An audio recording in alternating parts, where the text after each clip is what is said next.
All right, everybody, welcome to American Hammers TV. It's an early episode for us. We don't usually do episodes earlier than 9 p.m. Eastern Standard Time, but here we are with Lee, as always, my guest, and I'm Tim, and we have a very, very, very special guest, someone whose videos we love, man. It's absolutely hilarious. If you haven't seen him, you got to check him out. It's Mike Manera from Mike on Mondays on Hammers Chat. Mike, how you doing, buddy? I'm good, man. Thanks so much for inviting me on. It's a real honor to be here. Well, thank you.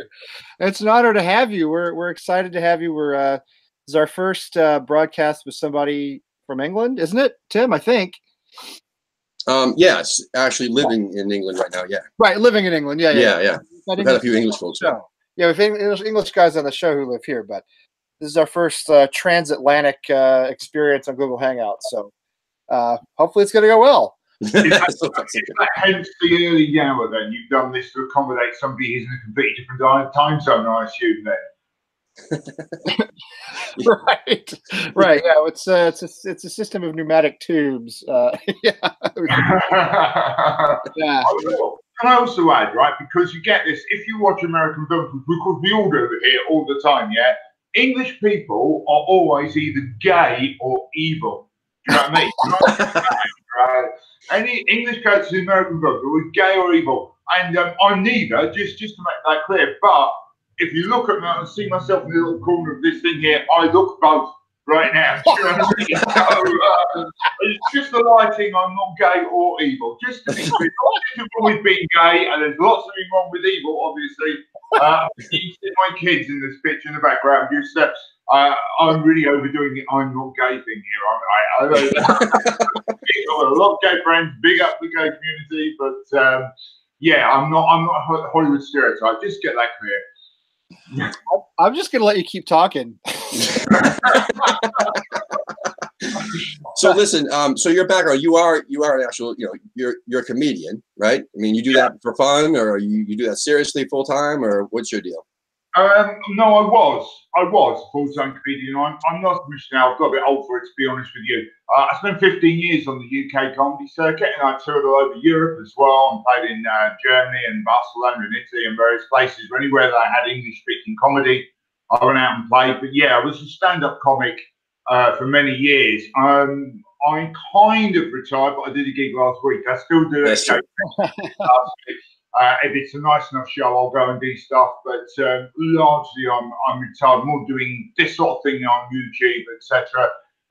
Just because the travelling, there's a hell of a lot of travelling involved in stand-up, and I've got 2 kids now, and you want to have time for them rather than being constantly on the road.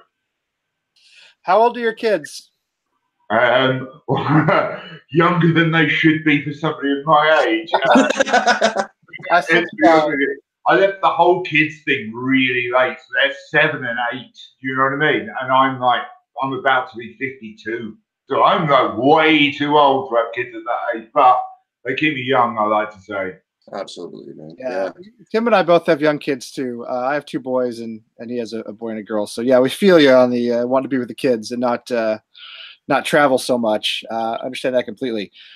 So you're a East London native, and are you still around there, or what's your story as far as where you grew up? Were you born within the sound of the Bow Bells? No, weirdly, I am a Londoner, but I was born in a beautiful, bourgeois little village called Lewisham. Which is just to the south of London. If you're not aware of Lewisham's work, I'm lying about the Boucher village. It is. If you're not aware of its work, imagine Mordor in Lord of the Rings. Do you know what I mean? Or if you can't imagine that, imagine growing up in a Childish Gambino video. Do you know what I mean? That's what it looks like there. It was just like, it was not a great place, but it is, of course, in southeast London, which is Millwall territory. Right. So, and as you probably know, Millwall were for many, many years the great hated enemy of West Ham. And interesting thing here, here's what happened. When I was about 10, I was a huge football fan from an early age. I pestered my mum. My dad wasn't around, so just get that out of the way. I pestered my mum. Take me to a football match, take me to a football match. So she took me to see the local team, right, who were, of course, Millwall. Right. And I hated it. Because I was like, even at the age of 10, the archetypal arty, kind of quite sensitive child, do you know what I mean? Who listened to alternative music and read books. And there I was amongst the Millwall thugs, and they were all singing, "We hate West Ham and we hate West Ham." And I was like, I wonder what this West Ham big is. They do quite pretty well. And that started a lifetime of pain, largely. But hey, it's better than So they got their revenge on you. They just didn't know at the time they were doing it. Yeah, I did. Yeah. They sentenced you to a lifetime of watching West Ham. Well, at least you have an excuse. The rest of us did it more voluntarily, I guess. But so you've been doing Mike on Monday for a couple of years, right? Yeah. And you're with with Hammers. Hammers Chat. Yeah. Yeah. How'd you get involved with them? Well, do you know what? It started when we moved stadium. So we moved stadium, as you know, moved to London Stadium from Berlin. Now, when I was going to Berlin, I had a couple of friends who would be there occasionally, meet up, but largely it was solitary. Go head down, watch the game, go home. When we moved, I was online finding out, because you become totally disorientated. All the places you go to before have gone. You know, you're in a really new scenario. So I was online just looking into, a place to go, and I came across these people called Hammers Chat who were doing videos, which I didn't know anything. It's a forum as well. I don't know if you guys know that. It's a really good forum as well, the Hammers Chat forum. So I didn't know about the forum, but I found the videos, and I was quite interested in seeing that. And they were talking about, they were starting something called The Boats.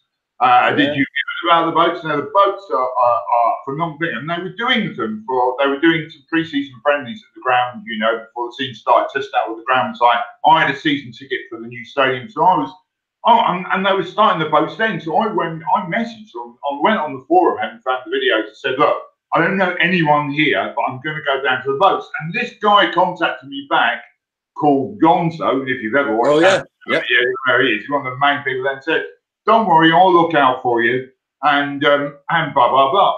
So I turned up at the boats, and to be fair, they immediately accosted me and said, oh, you're Mike, we saw in the forum, we got chatting.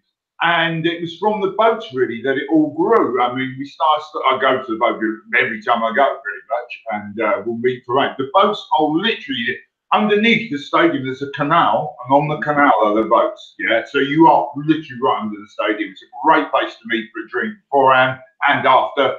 And I started chatting them. And then Gonzo found out I was a stand-up comedian. He started talking to me about it. He said, oh, do you know a guy called Sam Bale? So I used to share crap with him. Actually, I know Sam Bale really well. And it went from there. And then I said, well, and then I thought about doing a show myself. And Gonzo was like, look, why don't you try and do something quite funny and a bit, an alternative take, and we'll put it on the Hammers Chat. So we started from there. And the first few were, and then I just started there. There's a lot you can't do in stand-up. You can't do visual gags so much. It's pretty much you talking, you've seen stand-up shows, you know what I mean?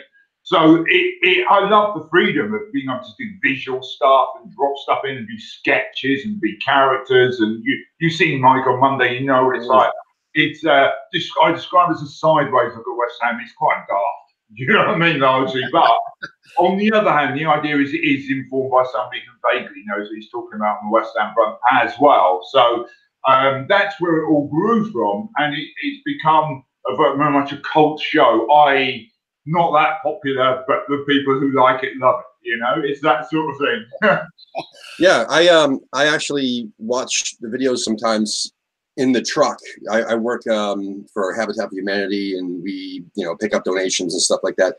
So we're bored half the day, but I'll be the passenger in the truck, and I'll be putting on your vehicle, your videos, and the driver of the truck, who has no love for soccer whatsoever, I mean, he'll be dying, man. He's like, when's Mikhail going to come on? Or, my favorite bit is the tactics center. He's like, this guy is so hilarious, man. Like, he has no love for soccer or West Ham knowledge at all. Maybe he's just a hockey guy. So, but now he loves the videos. He's like, yeah, when's the next one coming on? I'm like, on Mondays. Yeah, that's awesome, man. I love, like I said, man, my favorite part is the tactics center, man. The first time I ever saw that, I had no idea what to expect because I love Hammer's chat. You know, I love watching the videos. And the first time I saw him like on Mondays, I'm like, oh, I'll check this out. And yeah, man, I was just, wow, this guy's off his chain, man. He's nuts. This is the funniest thing I've ever seen in my life. Sending it over to, you know, himself. That's the funniest thing. Oh, thanks, man. That's so kind of you. Keep spreading the word. But it's very kind. It's lovely when people leave comments and like the show because it does take me most of the week to write it as well. It's like, you know, I know it all looks quite thrown together, and you know what it is largely, but it does take a bit of writing and work. And if you think about it, it's a 20-minute show generally. This week's one's quite long actually, but then generally it's about 15 to 20 minute show, and it's unique content each week, and you know, so it's really, really lovely when people like yourself say such nice things. So thanks very much. Yeah, I think the Tactics Center, I agree with the Tactics Center being the best part because it's more insightful than most of what you get on what's supposed to be like proper, you know, football television about tactics. That's true. I think you probably know more than they do. I think you explain it better than they do. I love the dinosaurs, man. The dinosaurs and little guys like the little, what are those little things called? The little plastic guys that I can't think of what they're called anyway.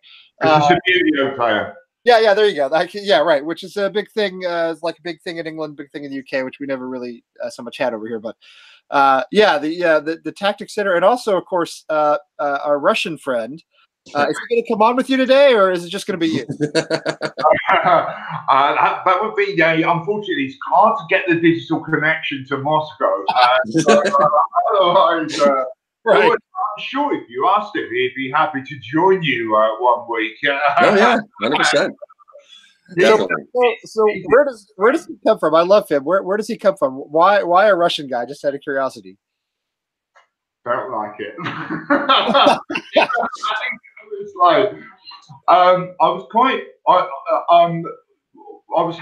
we have discussions about a lot of things on the boats, right? And I'm the lefty, right?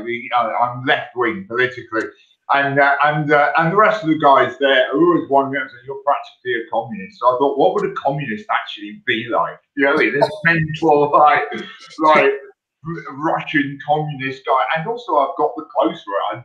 You know, let's just do it. It'd be fun. And I didn't think it would stick as well because I've done lots of other characters, you know, but that one's really popular. Mikhail's really, really popular. But yeah, hey, I'm sure he'd love to guest on with you 1 week, but God knows what he'd come up with. Trust me. My coworker and I, man, we from time to time will, an inside joke will, greetings from Moscow or greetings from Russia. You know, we love that, man. It's awesome. But so, what do you think about not the Russian, but the Austrian? What do you think? What should we do with him for the remainder of the season? To be honest with you, obviously he was going. There was a lot of talk of him going in January. Yeah, so we all. And I think basically they tried to get someone in to replace him, couldn't, and they've done a deal where he's staying for the rest of the season, but he knows he's going at the end of the season. I actually think the deal's already done.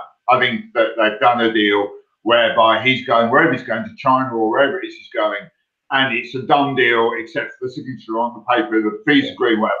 So Rocking Marco can't really be bothered that much now because he's got his deal.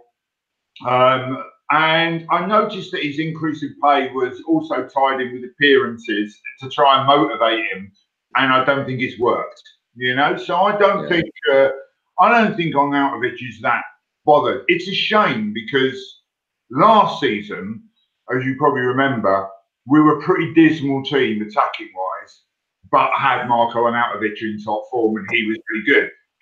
And now I think we've got a lot better attacking team, but without Marco Arnautovic, you just see that we can't get everyone in the same place at the same time to make it click. So Chicharito, I think, is a much better substitute than a starter, as he proved in the last game. He's really good at affecting games from the bench. I said in my show, I don't think anyone would grow up going, I want to grow up and be a substitute. No one thinks that, do they, Drew? But that's where he affects games best. So we have got a bit of a hole up front. And I do think in the summer you'll see that addressed. That's the main area you need to address, I think. But I don't think anything's going to get the best out of Marco Maravich. How it's pointed in the general direction of his head might motivate him to do a bit more. But he just doesn't. It's almost like he's frightened of getting injured in case he gets, like, you know, he loses his big move in the summer. One suspects. But hey. Do you think he's still going to China? Because we talked about this. Tim and I did a show last night with a fan from St. Louis, and we all talked about this. I mean, I feel as though, you know, I don't know that the money that he thought was there was ever actually there. That the deal was as big as he thought it was, or his brother thought it was. So now he's all stroppy, and he's not performing, and he's not getting any younger. He's like 29, 30 years old. So he's kind of an aging striker. I mean, how is he boosting his value by walking around the pitch for us for, you know, 65 minutes? I feel as though he's only making it worse on himself. Like, where does he think he's going to go now? I mean, unless there is a done deal with Shanghai, whatever, and he's just waiting to go in the summer. That's why I think it's a done deal. I mean, you're absolutely right, because if he's now open Robertson, I agree with you 100%, bang on. He's wandering around the pitch, as you so really put it, and pretty much bang on. Right? He goes for a stroll, doesn't he? The 65 minutes. He does.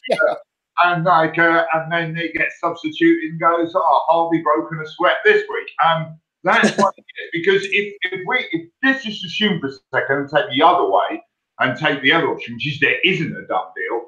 He's not done anything to get himself a deal, is he? He's not really doing anything to foster getting this big money bucks move, because he's been pretty woeful. And as you say, he's the wrong side of 29, that's for sure. I don't know. I think he's just like, I don't really see what favours he's doing himself, which is why I think it's a done deal. I think he knows he's got it done, because that kind of explains everything. It also explains Pellegrini's reluctance to sign. And Pellegrini says he didn't sign because he's not working hard enough in training. That would be why. He knows he's going to China. Do you know what I mean? Yeah. If you think of it as a done deal, it all makes sense. But if it isn't, it doesn't make much sense at all. Why would he? Why, if he wants that big move, he needs to be scoring every week. If he was playing like he did last season now, and he didn't have a done deal, do you know what? There would be a queue of teams, knowing he's got a release clause now as well in that contract. There'd be a queue, even at his age. If you think about a newly promoted team with money, or a team with a bit of money that have just stayed up and want to spend, you know, to make sure they cut. A team like that would go for, even a Premier League team, would go for a player who's got that kind of guaranteed goals in him, you know, and that bit of trickery that can open a defence, which he has got when he can be bothered, which is why I think it's a done deal. How much do you think we'll get for him? I mean, supposedly we only have £25 million in the kitty. I don't know whether to believe that or not. I never know whether to believe anything that comes from the board, or certainly never believe anything I read in the British press. No offense. I mean, I used to be a journalist here in the U.S. I wrote for computer magazines, so nothing exciting. But, you know, we did have to do some level of fact checking. Whereas I feel as though in England, it's just like, I'm just going to do this today, and this is the way it's going to be. But so I mean, do you think we can get, you know, some money back in and you know, put it towards somebody like Maxi Gomez or you know, Mitrovic or don't say that word. Your guy in Bournemouth there, Tim. King. I want Joshua King. I want us to put all our money into getting Joshua King. I don't think we would take all of our money. There was rumblings about him back in January when this whole China thing first popped up, and then it just disappeared.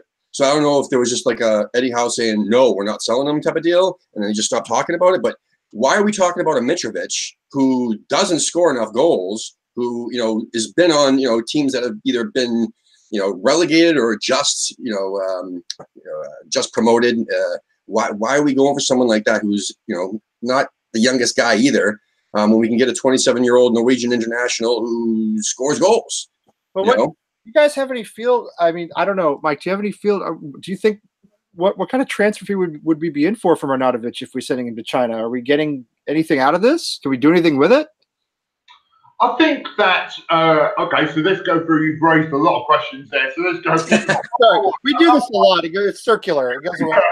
Yeah. Number one, never believe the British press about anything. It's completely full of lies. Absolutely, not just football, Brexit, whatever you want, complete things. Don't bring the lefty in me out now. Number two, I think if it is a done deal, it's for roughly what we paid for him, about 30 million. Which, if you think about it, isn't bad, considering like if we had Marko Arnautovic version 1, last season's one, yeah, that isn't a good deal. If we've got this season's one, and we have, that's a great deal because we've got back what we paid for him, and he's a few years older, right? So if that is the case, then that is the case. Don't forget as well, Bilic bought him as a winger. He was a winger when he arrived. He was a left-sided winger, attacking inside forward, whatever you want to call him. It was David Moyes. The only good thing David Moyes did was convert him to striker, and he never looked back. He was, and he is a good striker. He's got the build for it. He's still quite pacey. He's strong, and he's got a trick in him. It's exactly what you want a striker, but he doesn't want to play for us now. So let's just get over it. And moving on. I think if there is a deal done, it will be roughly for around the 30 million that we have paid for him. Going on to who do you replace him with? It depends whether you want to do like for like. It depends on a lot of stuff. I'm not a massive fan of Joshua King because I think he's more of what we've had or got. He is Antonio-like. You know what I mean? You ever see Antonio when he plays centre forward? Okay, Antonio's got no technique, but he's that bustling, fast, strong player, and he can find that bottom corner. It's just if he tries to raise the ball slightly, it goes into row X. You know what I mean? Right. That's the problem, right? But if he shoots low, he's all right. Right. One of Antonio's shots landed in my backyard the other day. Just bounced right in between the kids, you know? Yes, Will has to wear a steel helmet when he's on the pitch, doesn't he? That's right. It's true, man. And but I think for us, if you're looking at who you're going to bring in, think about it this way: we've got a side to be a good counter-attacking team, and that's what it's sort of built as. And the problem we have when we play other teams is when they sit back and defend against us. And that's when we get the end of the sideways passing. And one of the things we really, if you look at Pellegrini in the past, yeah, when he managed Manchester City, he had two big centre forwards. He quite often played them both together. Or he would play a big centre forward and Aguero, and which he used to love doing, yeah. He likes playing two strikers, but he likes a big centre forward. Now, Andy Carroll isn't that player for the fact that he's cropped and has the mobility of a wardrobe. Yeah, I've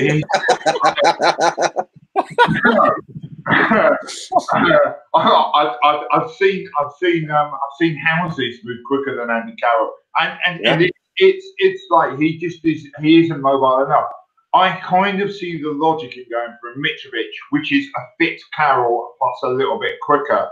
And even though Mitrovic doesn't score lots of goals, he plays and tends to get relegated. That is the team that tend to get relegated. Do you know what I mean? He still scores goals in teams, even if they get relegated. He's still scoring goals for Fulham. This is a team that I've done Fulham hopeless this season. Absolutely hopeless. So, I mean, but he still looks dangerous playing for Fulham. So I don't know if Mitrovic, I'm not a huge fan of Mitrovic, by the way. He's just got walking steroid gland, isn't it? Do you know what I mean? Like one of those people you meet in the pub you want to avoid. He just looks like he's just all muscle and testosterone and tattoo, and there isn't any art or grace to him, you know. And seeing him, also he's huge, and Lanzini is possibly the smallest footballer I've ever seen. He's going to look stupid next to Mitrovic, isn't he? You know, you ever seen them? West Ham warm up. Lanzini looks like they've left the mascot on for too long. It's just like, I'm sure that's why he grew the goatee, so people didn't think he was 12. But I mean, you know, he's just like, so him on the same pitch as Mitrovic, he just looks silly. So I'm not a huge fan of King, going back to him. But I suspect Huselos, a director of football, Huselos, you have to say. I suspect he has got someone lined up who we'd never heard of. That's when when he brought Balbuena in, we all just laughed and went, well, squad player, never heard of him. Yeah. Holy cow, is he a good player? That's 4 million for a player no one had heard of before. And what a good defender he is, you know? You're like, wow, that's what you have a director of football for. I'm kind of hoping that there's someone, and that's the whole point of it, we haven't heard of, because we don't want Inter Milan going after him already, you know what I mean? Or Chelsea, or any of the other, people going in for him. So that's how I see the whole forward thing going. But we need at least a new striker, if not 2 or 3, for sure. Yeah, I feel. I mean, tell me what you think about Chicharito. You talked about him being, growing up wanting to be a substitute. I feel as though he can score goals for us, but not by himself up front. He's got to have somebody else up front with him. And again, he's a poacher. He's never going to score from outside the penalty area. We all know this, but I think he's worth keeping for next season if we can find somebody to partner him with, to match him with. I don't know what we'd get for him anyway. I mean, I'd sort of like to have him around. He has experience, and he has like 7 goals for us this season and not a huge number of appearances. So I don't know. What's your take on him? I agree. You're 100% right. If we can, like, see, you can mock, I can knock, we can all knock Mitrovic. These are testosterone and muscle. But him and Chicharito would terrify defenders because the amount of balls he knocks down. Or you see, if you're packing your defence, you're in real trouble at that point. You're going to have to push out, or he's too close to the pitch. Yeah, he's too close to the goal. So you're going to have to play a high line. The minute you do that, you are hit because he's really good at flicking on, not just with his head, with his feet as well, just turning and passing. Then you created the space for Chicharito to move into, and at that point, you as a defender are in a hell of a lot of mess. You can't push out, and if you play too deep, he's going to win every header in the box, and he's right on top of the goal. Yeah, and you're in real trouble. So that is a strike partnership, which I think could really, really work. I agree with you 100%. If you look at Chicharito's time at Bayer Leverkusen, where he went after Man United, he scored, I think, 18 goals in his first season there as one of the front 2. And that's when he's at his best, yeah? And the next season, they played him as a sole striker, and I think he scored 13, which still ain't bad. But he was far more deadly as one of the front 2 because someone like Mitrovic as well will draw defenders to him. Chicharito in space, yeah, not orbiting, but with the room on the pitch. Right.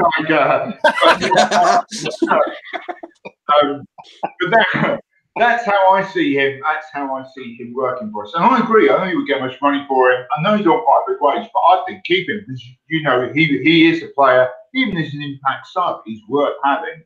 And if Arnie's going, and I suspect Perez goes, then let's keep him. And also in the youngster we've got Silva, who's in the under-23 squad. He looks really good. He's another small, nimble poacher type striker. He would be great to bring on if Chicharito attires, so you could rotate him and have the big striker plus him as well, and more or less the same effect. So you won't have the nous that Chicharito's got. That's what you get with Chicharito. That ability to move into space is phenomenal. If you watch the last couple of goals he scored against Huddersfield, everyone goes, "Oh, they didn't mark him." No, that's what he does. He gets just behind the defender, then drops back suddenly, and he's in that just at the right time. He's in a space, and that is that experience. That's what you're paying for that salary for. That ability to find that space. He's brilliant at it. And I don't think he hates playing for us either. I think he's, relatively happy at West Ham. He doesn't seem, his attitude has seemed fine. Because it seems as though we have, for some reason, we get these players in, and after like 2 seasons, they just can't wait to get out. Arnautovic. Obviously, you had the Payet saga, which is the saddest story in my time following West Ham, is the Payet saga, because I loved him so much. Yeah. And it didn't have to be that way, but it was. But so Chicharito seems, relatively settled. I don't think he thinks he's going to go anywhere else. He's obviously toward the end of his career. So, I'm with you. I don't see why we wouldn't hang on to him.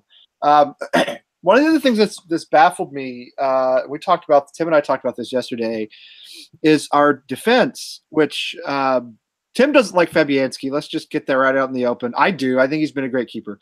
But putting him aside, he leads the Premier League in saves, which is a bad statistic for us. That means he's getting too many shots on him, you know. But if you look at I like Issa Diop. I know he didn't play well against Huddersfield. Nobody did for 70 minutes. I know Issa had a bad match against Huddersfield, but I think generally he's been a good player. I think when Balbuena's healthy, he's a very good pairing. They're a very good pairing. I don't think there's anything fundamentally wrong with Zabaleta or Fredericks. They're kind of hot and cold. Same with Cresswell, probably a little better in attack than in defense. But why do you think, you're watching this, why do we give up so many shots? Why have we given up so many goals when individually our defenders look not like, you don't see any obvious liabilities? Let's put it that way. I think, well, there's a number of reasons. And I think you kind of touched on a few things there. So let's go to the central defense. I think Fabianski's a really good goalkeeper. When we paid 7 million, whatever, when we paid that much money for him, I was like, really? How old is he? Got white? And then he turned up and went, oh, right, yeah, fine. No worries, yeah, I see that now. All right, shut up, Mike. You don't know what you're talking about. Yeah, he is really good, and he's very solid, I think. And he does make the occasional mistake. Every single goalkeeper De Gea makes the occasional mistake, and his ones aren't clangers either. They tend to be things where you might have saved it on another day, but he didn't. But you know, in front of him, I think the problem is pairing. Now, when Balbuena was injured and Ogbonna came in, what happened was this Diop moved to the right of the back central two, right, and happier playing on the left. So he's kind of in that. This is the people forget those back four are very, very specialist positions. Yeah, very specialist, especially fullbacks. It's a very, very defined role, and those two centre half things are as well. And even though individually, I think Ogbonna started poorly, but has improved and got better as he's had more game time as a central defender, and Diop, who had an important game against Huddersfield, I quite agree, but he's generally really good. There has been, again, another great find by Husserlos. I think the problem isn't them as individuals, but it's a pairing. They don't really work. And I think the Diop and Balbuena's very, very calm and assured, very good with the ball at his feet, and likes to play on the right. So Diop goes to prefer the left berth in those. So that really works. I do think we got a fullback issue. Cresswell's only just come back in the team. He's better attacking and defending, but he's infinitely better than oh god, his name's gone from my head. Yeah, Masuaku. Oh crikey, he is rocked totally this season. And right back, Zabaleta started the season really, really well, and it's caught up with him a bit. I think his age is showing, but I'd still like to see him say he's a great role model and can come into the odd game and still do a job for us there. I still think Fredericks is really good going forward, but he's got an attitude as well, hasn't he? He likes to throw his weight around, and he makes mistakes. But what is all of those? Or what happens directly in front of the team, because Rice cannot play that role on his own, because there is one, and Declan Rice has been phenomenal all season. The reason he looks so good is because he is doing two people's work, and we need like the other central midfielder who's going to play. We're going to play wide players, and it's Pellegrini. He's going to play wide players. He's going to want at least 4 attacking options on the pitch at any given time, right? You need, with Declan Rice, a box-to-box player. One who's as good tackling back as he is bringing the ball forward to play with him. Mark Noble, much as I love Mark Noble, isn't that player. He's a big player. No, we never. And we all love Mark Noble. The official position of American Hammers TVs, we love Mark Noble, but it may be time to move on. He doesn't, for me, he doesn't work out in team. Do you know, he's what you would call a quarterback player, and you just I'm talking to the right channel here, right? Yes, he's right. Who plays deep passes. Yeah, he gets deep in within his own half and will spray out, and he's really good at that. He is. Yeah. He's not. He's someone, if you look at the amount of times he gets booked, it's because he's always fouling players because he can't tackle particularly well. I mean, how does Declan Rice get booked? Hardly ever, because Declan Rice knows how to tackle, right? He goes in for a tackle, wins the ball, moves away. He doesn't go through the player first. And Mark Nobles already had a suspension for 2 many yellow cards. He's been sent off. Do you know what I mean? He just isn't. He isn't that player. We need that player. And I'm sorry for Mark Noble, but a little bit like Andy Carroll. He just doesn't fit into that system of play that Pellegrini wants to play. He just does not. But he's there because there isn't anyone else. We really need more mid. We need a box-to-box midfielder. Maybe it might have been what's his name, who's been injured forever, but who we got from Arsenal. His name's gone. Wheelchair. Yeah. Wilshere, of course. Wilshere.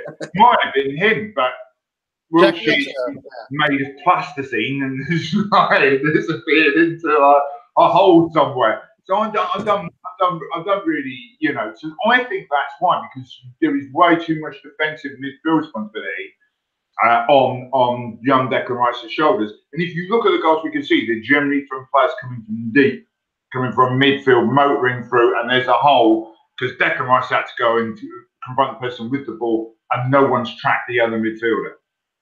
Do you think we have anybody in the academy we might be able to bring up in any of these positions we've talked about so far? Like Josh Cullen or... Well, Josh Cullen's gone. Josh Cullen is on loan. You won't see him again in the West Ham show. He'll go to a lower league club. I think he's a pass and move type of midfielder. I think the Cullen decided he's not really going to make it at West Ham. We've got a number of good academy prospects, and again, hats off to Pellegrini because we are starting to see him come through into the first team, which is great. Ben Johnson. Last season, I went to see the under-23s a number of times, and the standout player for me was Ben Johnson, who I thought who he has now played against Man City. Right. He got injured. If I'm not mistaken, he's injured now, isn't he? Yeah, apparently he's picked up a knock, but he should be back soon. I think it's a big injury. Okay. He could be we haven't had a decent, proper, real, what I would call exciting right back for a long, long time. And I think it will be him. And I'd like to see him come through a little bit more as we go on. But in midfield, no, we're going to need to buy someone. Yeah, and I only pay attention to West Ham, so I don't know who that would be. Yeah. Yeah, I don't know who that would be. So what do you think? What do you think of the manager? What do you think of Pellegrini? I have a lot of faith in him. I really like him. I think he's a real professional. I think as long as he's young enough to keep doing the job, you know, he's the best manager we've had in, I think, a long, long time. Maybe in the time I've been seriously following West Ham, so 10, 15 years, whatever it's been. The only question I have is why don't we play the first 10 to 15 minutes of every match? Good question. We seem to, do fine after that. It's like he, I don't know if he's like on Chilean time or something. If he's got his, his watch set to the wrong time, I don't know. But anyway, what are your thoughts? I think I want just to be clear from the off. I completely agree with you. He is by far the best manager we've had for many, many, many years, probably since John Lyle, going way, way, way, way back. He's done. To start with, the thing he's done best is he's controlled the Gulliver, the Sullivan Gold monster and he's forced the Gulliver into some sort of box because you don't hear Gulliver now. They're not tweeting all the time. And this week's Michael Monday is all about Gold Sullivan, by the way. Have a look at it and you get him.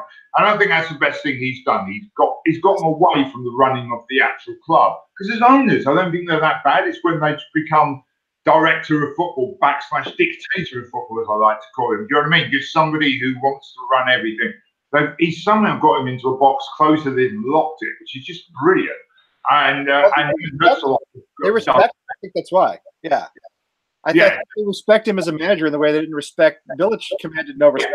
They did. They didn't respect Bilic. Bilic was always someone they got. They couldn't get Rafa Benitez, and that was it. It was always like they didn't have good respect for him, which is a shame because if they did, he might have done better. But never mind. And but yeah, Pellegrini's come and gone.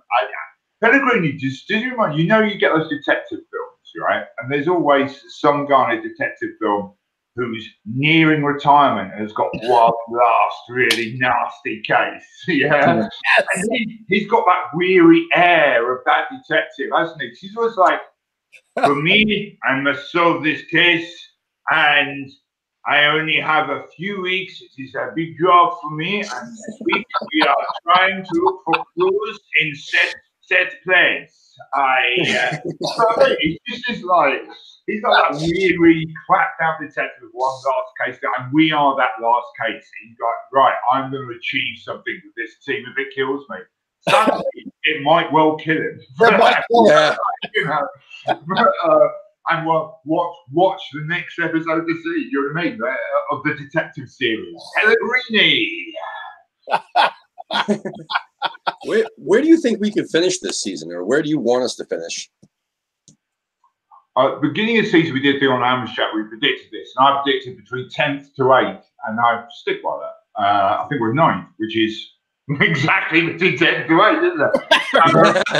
And I don't think we're going to go any higher this season. I hope Pellegrini keeps going about finishing 7th, but we blew that by losing away to Cardiff. And Watford and Wolves are very good teams this season. And we scored our last game of the season is away at Watford, the game I'm going to, luckily. And it's and I don't expect us to win it. We don't generally get a result there, but I think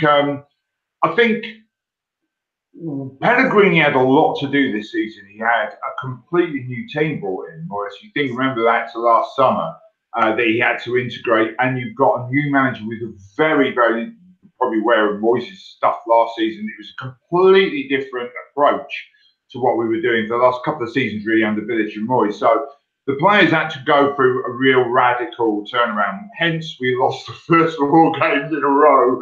It was like an appalling start. But understandable, and I kind of knew that would happen. And if you thought if we won a couple of those games, just say half of them, then we would be right up there battling for 7th, and it may be a chance of European football next season. And I think that's where the team is now, but wasn't at the start of the season. So I think we've left ourselves a bit too much to do for that. Hence, I think we're going to finish probably 8th or 9th, somewhere around there. And, you know, given all the changes and the vast amount, I mean, you could pick a really good West Ham team with just injured players a couple of months ago, you know. Yeah. Given the vast array of injuries we had, no Yarmolenko all season, Lanzini's only just come back. They're 2 of our best players, full stop, you know. If not our 2 best players, especially in Lanzini's case, I think he's one of the best players, you know, since Payet I've seen in a West Ham shirt. Payet being the best player I've ever seen in real life, by the way. Do you know what I mean? Because the other, Di Canio, of course, but those 2 by far. And Lanzini next beyond. You know what I mean? You're talking about a major player for us who's been out for a long time and still not, I think, sharp, up to full match sharpness. They're getting there. So I think next season we'll have a really good crack at maybe finishing 6th or 7th or around there. And it depends if we bring in a box office reform and a couple of good strikers. We could even go higher. I don't think we've seen the best out of Pellegrini team. Let's put it that way, by a long shot.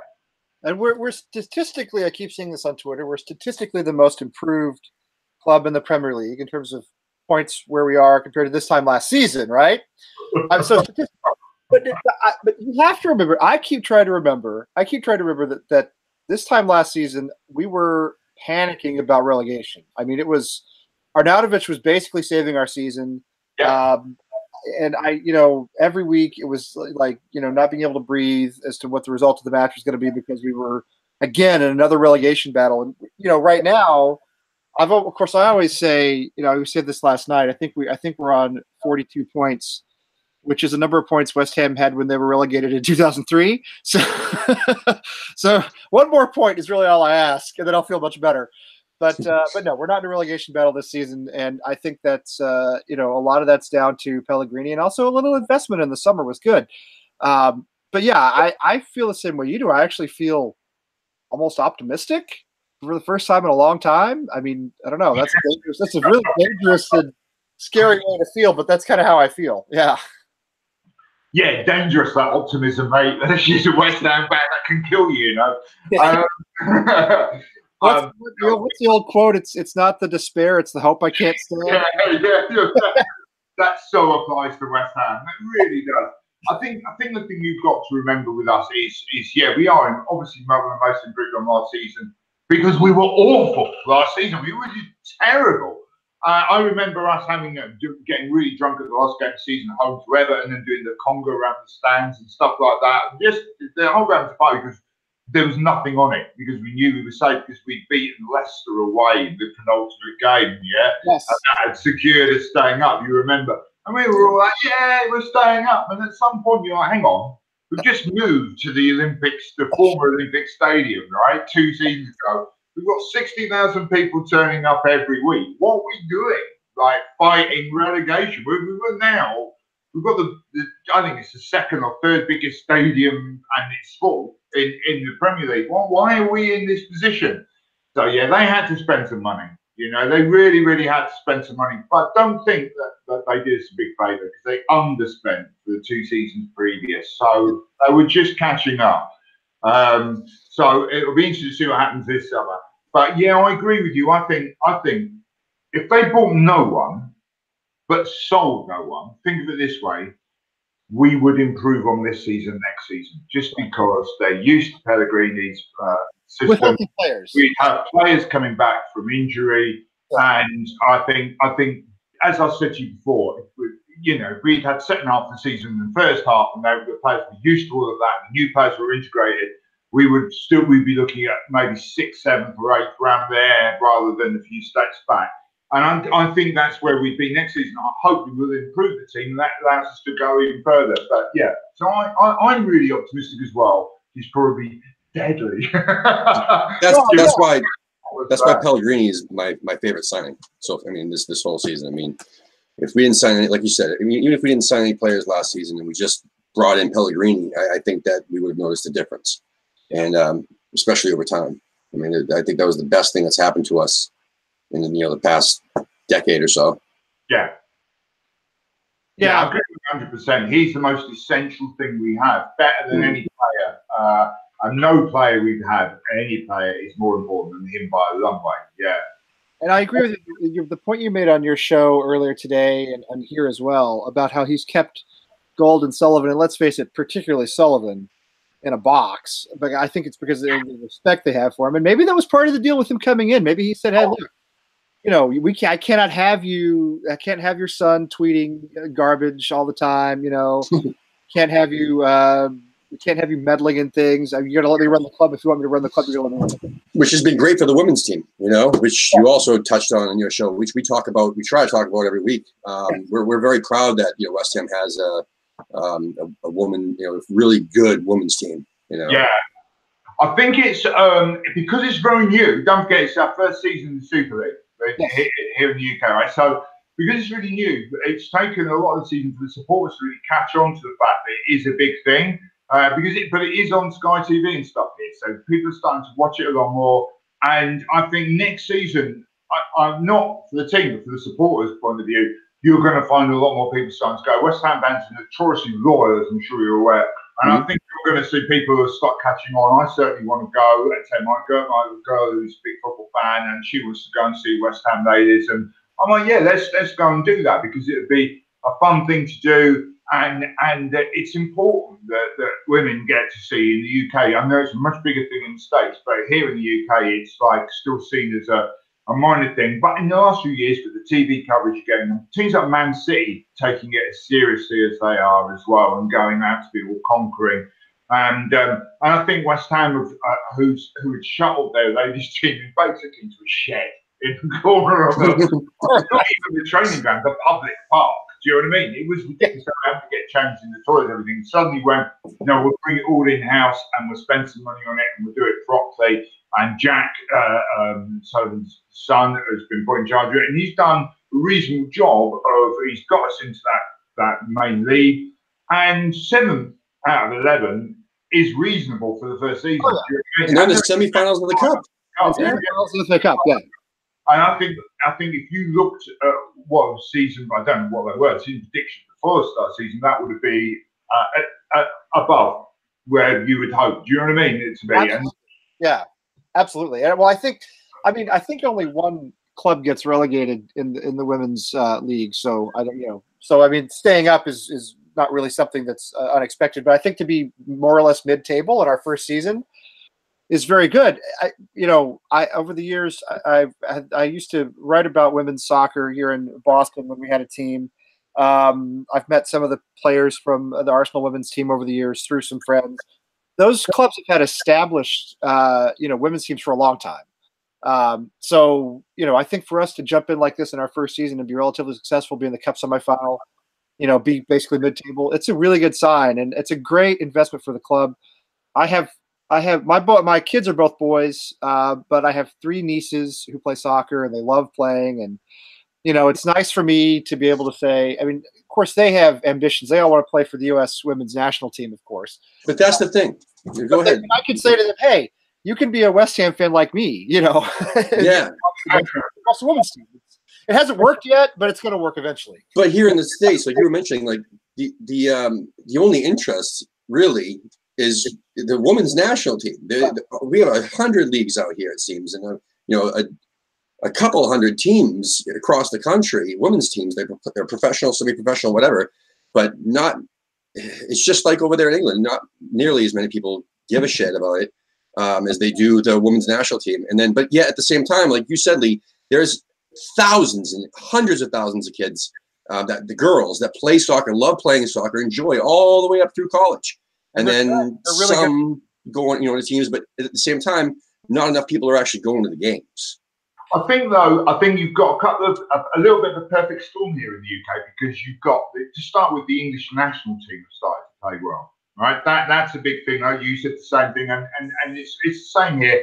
People didn't even pay attention to the national team, but because the English men's team have started to do well as well, they've got good managers now. Gareth Southgate's doing a terrific job for the boys team, and Gary Neville is doing a pretty good job as the ladies manager as well. And I think he's and because people are starting to get back into the idea of England, as they're doing in the men's team, they're starting to pay attention to the ladies' team. The viewing figures on TV have gone through the roof for the stuff they're showing there for the ladies' team on TV here.